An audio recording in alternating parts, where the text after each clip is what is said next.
A Bíblia, ela tem uma simplicidade para mostrar que nós seremos cidadãos do céu. E algumas pessoas têm dificuldade de compreender isso. Se você observa as promessas bíblicas para o cristão, né, que está buscando a Cristo, aquele cuja a Bíblia diz, né, cujo Jesus disse, quem quer vir após mim, negue-se a si mesmo, pegue sua cruz e me siga. O próprio Jesus disse, na casa de meu pai há muitas moradas, vou preparar lugar na casa de meu pai. E algumas pessoas têm essa dúvida, mas se você compreende, algumas pessoas dizem que nós não vamos morar no céu, então vamos lá. Pensa no seguinte, por que nós vamos receber um corpo glorioso, um corpo incorruptível? Por que vamos reinar com Cristo, receber a coroa da vida? E qual o propósito de Deus não fazer de nós, seus leais seguidores, um filho? A Bíblia diz que somos co-herdeiros com Cristo, ou seja, somos herdeiros da mesma promessa, participantes da mesma promessa. Deus nos fez idôneos a essa herança, de participar dessa herança dos santos na luz. Em 2 Coríntios 5,15, 14,15 diz que o amor de Cristo nos constrange, julgando nós que se um morreu, logo todos morreram. E ele morreu por todos, para que os que vivem não vivam mais para si mesmo, mas para ele. Isso nos leva a uma reflexão do porquê devemos viver para ele. Porque temos promessas que Deus quer que nós alcancemos. Porque Deus esforçou tanto a vida de Paulo? Porque Deus queria que Paulo ocupasse alguma posição no reino de Deus, no reino dos céus. Então, é muito simples essa compreensão de sacrificar essa vida aqui para alcançar uma promessa muito maior, porque é eterna, é uma terra sem lágrima, um lugar sem lágrima, né? Um lugar sem sofrimento, um lugar divino, porque estaremos na presença de Deus. O sol não existirá mais, porque a glória de Deus, ela será a iluminação de todos. Então, algumas pessoas ainda têm dificuldade em entender isso. Tem gente que já criou até histórias, no livro de Gênesis, né, já criaram até um outro casal. Só que você imagina, olha como é que o povo é tão tolo. A Bíblia, ela se autocorrige, né? Assim, autocorrige as heresias que se colocam, que se opõem a ela. Dizem, né, que surgiu um casal, uma tal de Lilith, que Adão teve uma amante, teve outra mulher. E isso não é uma verdade. Por quê? Você imagina que Eva, a Bíblia diz, de um só fez toda a raça humana. Então, quando Adão peca, o pecado passa a todos os seres humanos. Por quê? Porque todos nasceram dele, inclusive Eva, da costela de Adão. Então, de um só fez toda a raça humana. Então, pecou, a transgressão passou a toda a humanidade, o ser humano já nasce miserável debaixo do pecado e passível aos ataques de Satanás. Se houvesse outro casal, por exemplo, se houvesse uma outra mulher, a Bíblia diria, e Deus tirou da costela de outra costela de Adão Lilith. Mas não está escrito isso. Nós só podemos crer no que está escrito. Nós podemos só basear a nossa fé naquilo que está escrito. Se fizermos isso, não erramos. Se o texto é bem interpretado. Então, se houvesse, por exemplo, um outro casal, se fosse Adão e Eva, um segundo Adão ou uma segunda Eva, esses, se não fossem feitos de Adão, estariam excluídos do pecado. Estariam isentos. Por quê? Porque de um só fez toda a raça humana. O pecado de Adão trouxe transgressão a toda a humanidade. Se esses não fazem parte da estrutura molecular de Adão, não teriam pecado, não teriam culpa. E é muito fácil, né? Então as pessoas às vezes viajam.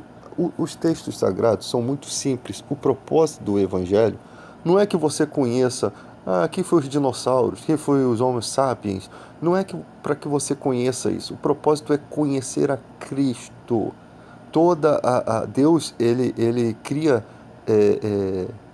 no nosso coração essa ideia de que o mais importante para o ser humano é conhecer a Jesus.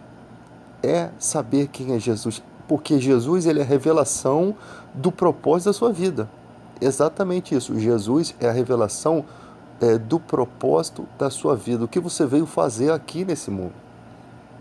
Para que você existe? Eu não existo para botar uma roupa bonita e pro forró e para fazer só as minhas vontades, paquerar, namorar, né? E ficar dançando a noite toda, bebendo, usando droga. Eu não nasci para esse propósito. É por isso que você não vai ser feliz nesse propósito. Ainda que você consiga encontrar alegria nisso, Deus não está com você. E se Deus não está com você, você está perdido. Só que você não acredita que está perdido. Porque a ilusão é muito agradável, né? A ilusão é agradável. Tem gente que começou assim no agradável e acabou no fundo do poço. Acabou na miséria, acabou na derrota. É assim que funciona. O diabo puxa o tapete debaixo dos seus pés e você cai sem entender nada. Não importa se você vai viver a sua vida toda feliz. Se você viver sem Jesus, já vai ser prejuízo. Se você morrer sem Jesus, será prejuízo. Né? Quando é narrado a história do homem rico, né? Lázaro ali aos pés dele tentando comer as migalhas, você vê um cara que só se preocupava em destruir os seus celeiros, já não cabia mais alimento, construir maiores para poder viver bem a vida. Não há problema em querer viver bem a vida, né? O problema é você não ter tesouro no céu. O problema é você só ter se preocupado em construir a sua vida aqui. Mas você, em relação a Deus, você não tem nenhum mérito, nada. Você não tem nada, você nunca fez nada. Isso refletia-se no fato de que ele não conseguia nem enxergar Lázaro como um miserável. Porque a Bíblia diz que nós amamos porque Deus nos amou primeiro. E amar também é uma preocupação que nós cristãos temos que ter com a falta de conhecimento de muitos cristãos. Essa falta de conhecimento traz problemas para a vida delas e para o corpo de Cristo. Né? Maiores heresias surgem.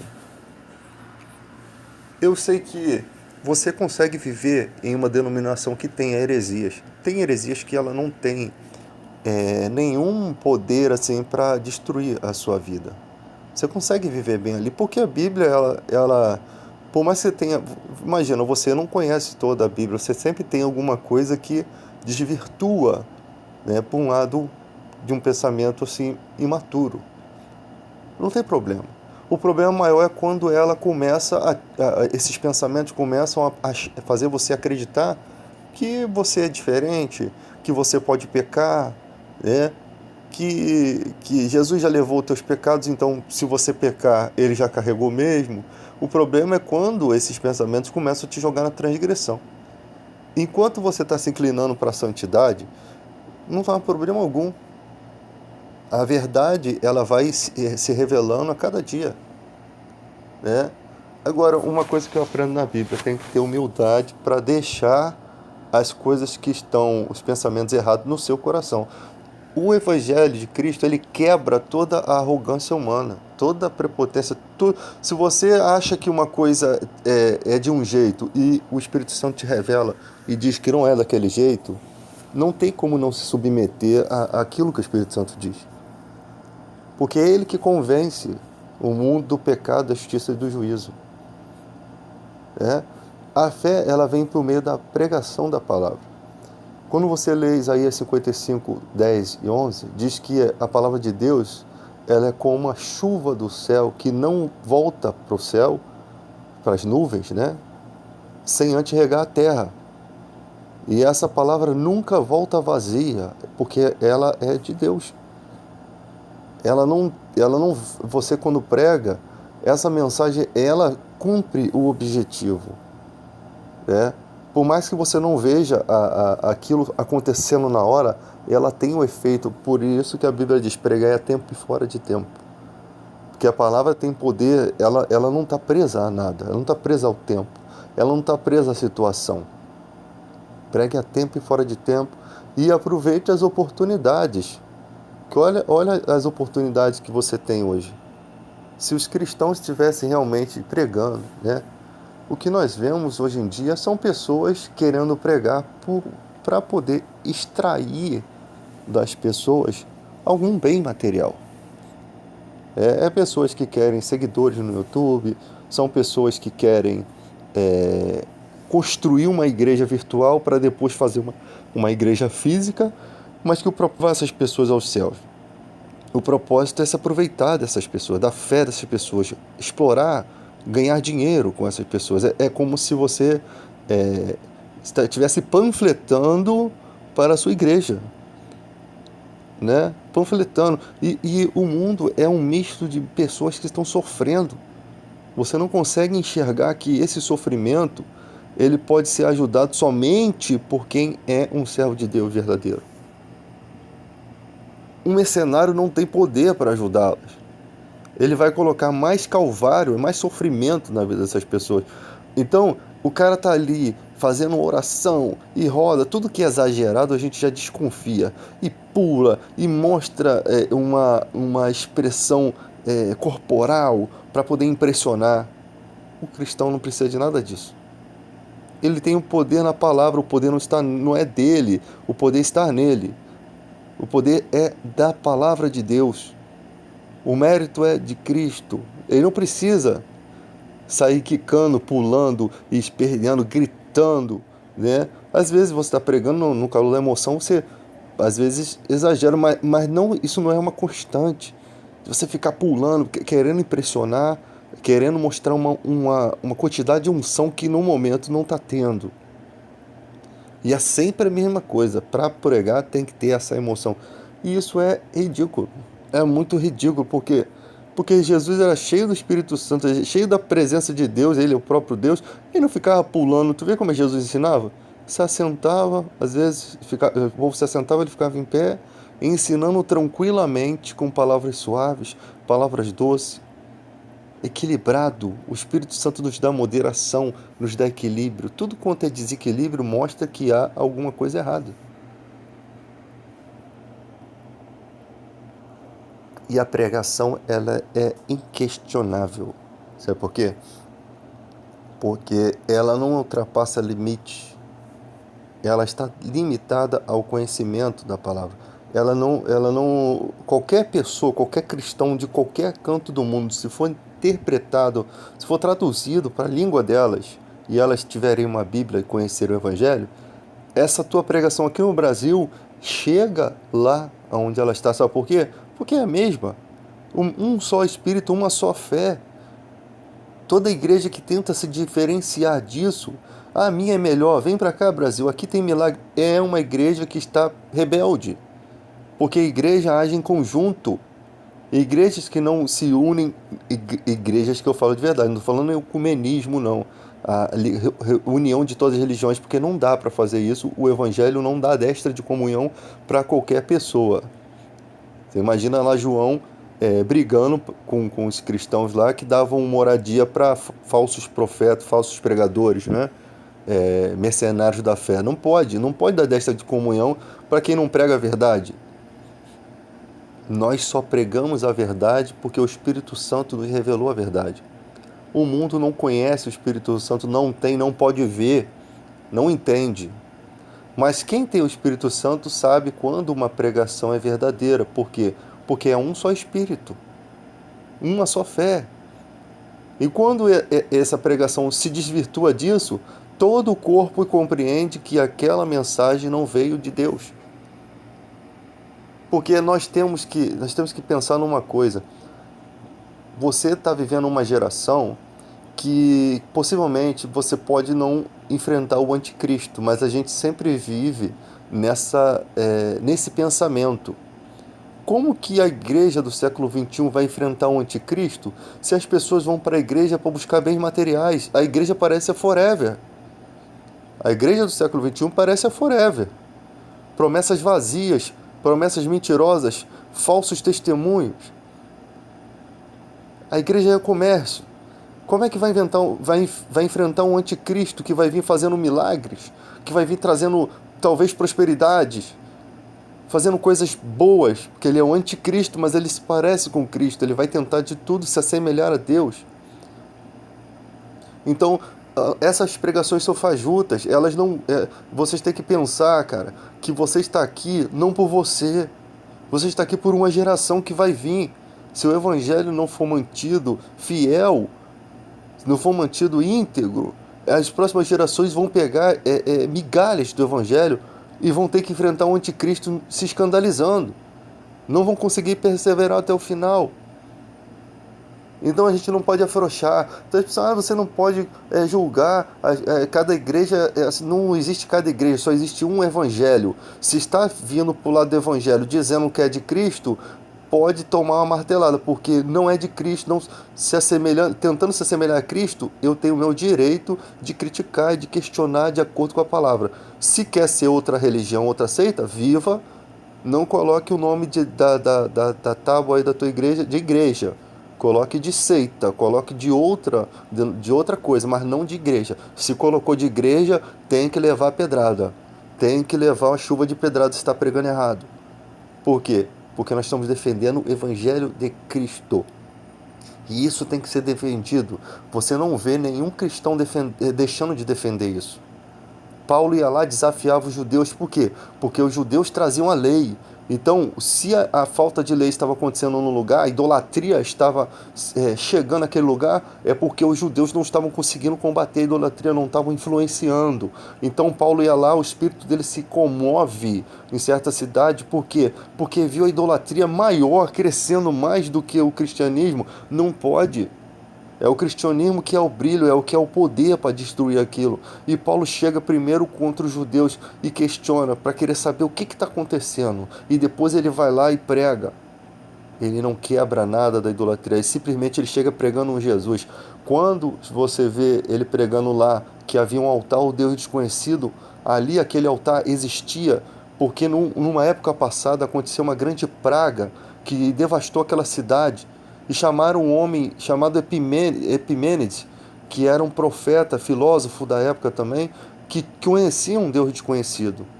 Então, no meio de todos aqueles deuses daquela cidade que não davam a vitória para eles, cada um clamava os seus deuses, surge essa figura, Epimênides, chamado, e ele diz: vamos clamar ao Deus desconhecido, porque quem sabe existe um Deus maior do que o de vocês. Em nenhum momento ele precisou tacar pedra, dizer que os deuses deles eram fracos. Ele simplesmente deu uma ideia. Talvez tenha um Deus maior, é um Deus desconhecido, um Deus que vocês não conhecem. E foi aquilo que cessou a praga, e por isso existe aquele altar, o Deus desconhecido. E Paulo chega dizendo uma verdade, que aquele Deus desconhecido é maior.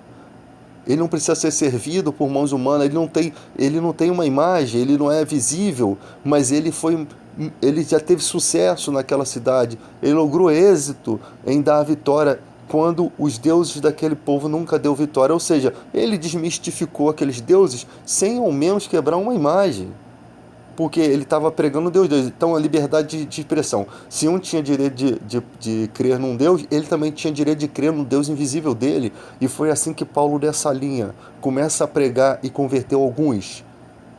Não vai converter a todos, mas é aquela questão, você joga um levedo, né, da massa, e aos poucos aquele levedo vai fazendo aquela massa ficar maior.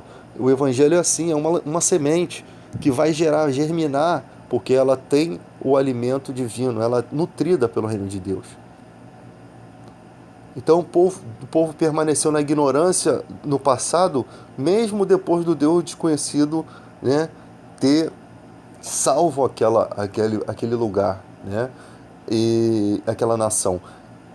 E mesmo assim eles voltaram para os deuses deles. Por quê? Porque Deus não era o momento certo de Deus despertar no coração deles a fé. E essa fé seria despertada no futuro, quando Jesus viria, morreria por nós e daria um novo sentido na vida das pessoas. Mas muitas pessoas morreram na ignorância, morreram servindo aqueles deuses. Será que Deus vai condenar aí o tipo de juízo é totalmente diferente, porque os de fora Deus os julgará. Nós temos direito de julgar os de dentro, mas os de fora Deus julgará. Mas que julgamento é esse que nós temos direito de julgar os de dentro? Julgar é a questão do que estão pregando, de como estão vivendo o Evangelho. É isso. Não é um julgamento nosso de condenação, mas é o próprio Deus, né, rogando para que o povo se arrependa. E as pessoas não entendem isso. Nós não somos melhor do que ninguém, nós somos humanos passíveis ao mesmo sistema. Tudo que nós pregamos que é condenatório na vida de um é a nossa própria condenação, né? São as leis de Deus. Sem lei não existe pecado, mas quando pregamos, isso tudo serve para nós. Se nós não estivermos alinhados com o que pregamos, nós estaremos perdidos também. Não vai adiantar. Não vai adiantar viver a vida toda pregando e depois se perder. Mas é a pregação que nos alimenta. É o pensamento focado no reino de Deus que nos mantém vivo. Como Jesus disse, aquele que dá fruto, eu limpo para que produza mais fruto. Essa limpeza acontece porque você está trabalhando na seara do Senhor. Você está incentivando outras pessoas. Então Deus não pode deixar de cuidar da sua vida quando você está fazendo o certo. Buscai primeiramente o reino de Deus e a sua justiça, e as demais coisas serão acrescentadas. Então Deus começa a cuidar das suas preocupações, Deus começa a cuidar das suas limitações, Deus começa a nutrir você quando você está realmente enraizado, enxertado na videira, fazendo aquilo que Deus te chamou para fazer. Nenhum soldado em serviço se envolve em negócios dessa vida, porque o seu objetivo é satisfazer aquele que o arregimentou. Nós somos soldados em batalha constante. Pessoas precisam dessas mensagens. Pessoas precisam acordar com Deus. Elas precisam despertar e dizer assim: hoje eu vou estar com o Senhor. Hoje eu me recuso a pensar em outra coisa que não seja o Senhor.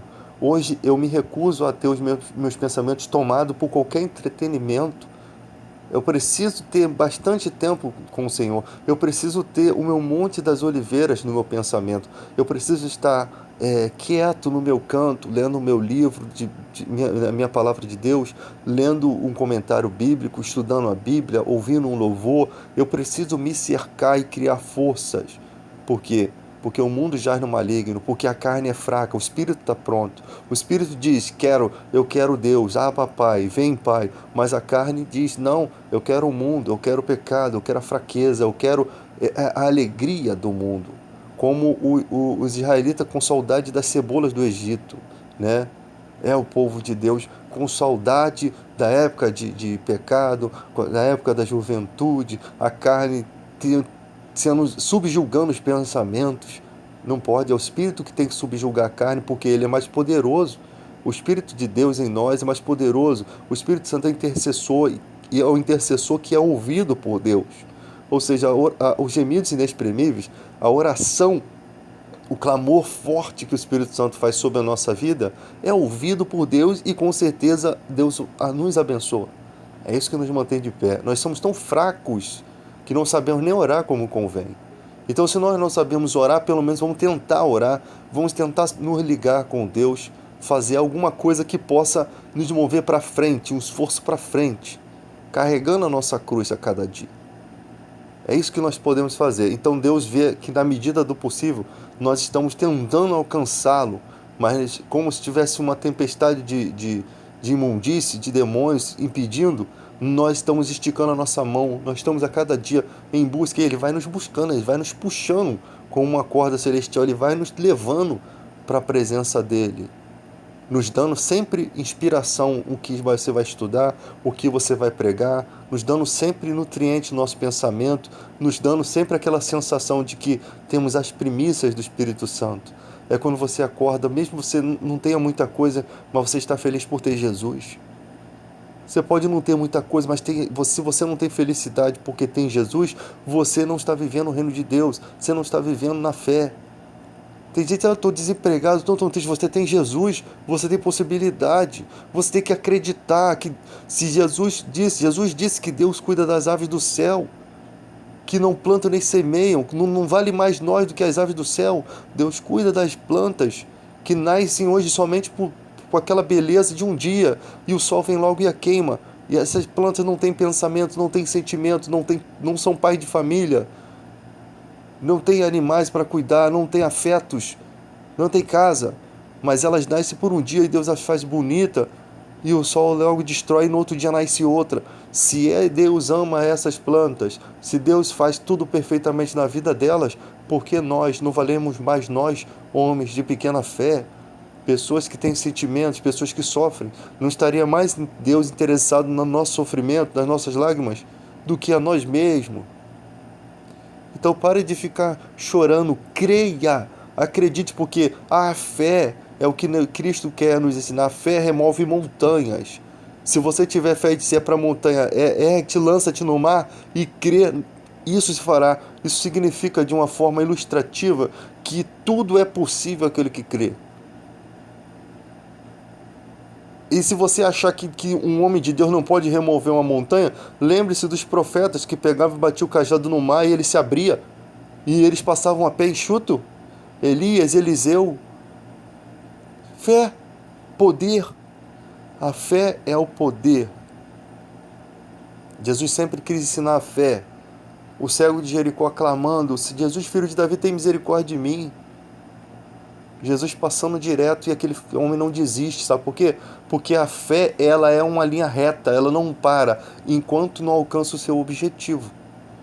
Mas as pessoas têm usado da fé de uma forma diferente. Elas querem que você alcance coisas que Deus não fala que você tem o direito de alcançar. Eu vou para a igreja porque eu quero meu carro importado. Eu vou para a igreja porque eu quero uma... Cara, se você estiver vivendo no aluguel e você estiver passando por lutas, dificuldade, busque a Deus para te dar força espiritual, e também para que as portas se abram de uma forma tremenda, que você possa conseguir resolver esse problema. Conseguir resolver esse problema. O cara vai lá na empresa de carro, tira um carro, ele não tem como pagar, ele tira pela fé. Ele vai lá, o outro vai lá e faz uma compra de uma casa, ele não tem como pagar, mas ele compra achando que pela fé vai conseguir. Eu sei que muitas vezes as pessoas conseguem, mas isso não é uma atitude boa a se fazer, porque muita gente não consegue, é surreal. A não ser que Deus fale no seu coração você fazer de verdade. Mas você tem que ter planejamento, não deixe de sonhar. Quando você colocar os seus planos em dia, você não pode chegar e fazer de qualquer maneira. Jesus, até acerca do reino de Deus, Jesus disse: ninguém pode deixar a obra pela metade. Antes de construir uma casa, o construtor se assenta e vê se tem condições de conseguir construir, para que depois ele não consiga terminar, não conseguindo terminar, as pessoas debochem dele. Assim é a nossa fé, mas isso também pode ser aplicado na vida. Você não pode sair como João sem braço, dando dinheiro a qualquer pessoa, confiando em qualquer pessoa, fazendo qualquer negócio para chegar a ter as coisas para depois você dar o testemunho. Não, você tem um sonho, comece a trabalhar, guardar dinheiro, guarde um pouquinho ali, não precisa deixar de viver. Vai pedindo a Deus que Ele abra seus olhos para um projeto, para alguma coisa, e Deus ajuda nisso também. Não que isso seja o principal do evangelho, mas Deus está preocupado também com a tristeza do seu coração. Ele está preocupado com a tristeza do seu coração, porque Ele pode abençoar você, entendeu? E você precisa entender isso, que Ele pode, mas que isso não é a prioridade do evangelho, mas que Ele também se preocupa com a tua tristeza, com a angústia do seu coração e quer te ajudar. E você não precisa fazer campanha da casa, você simplesmente tem que buscar a Deus. Buscar o reino de Deus, e a todas as coisas serão acrescentadas. Comece a estudar a Bíblia, comece a entregar as suas ansiedades na mão de Deus. Lance sobre mim todas as suas ansiedades, que eu tenho cuidado de vós. Continue trabalhando se empenhando, continue se livrando das dívidas, que é um grande mal no século XXI da vida das pessoas. Se livre da dívida, para que você possa juntar o seu dinheirinho aí e conseguir conquistar o que você precisa. É ter sabedoria, é ser um arquiteto, é construir. É construir.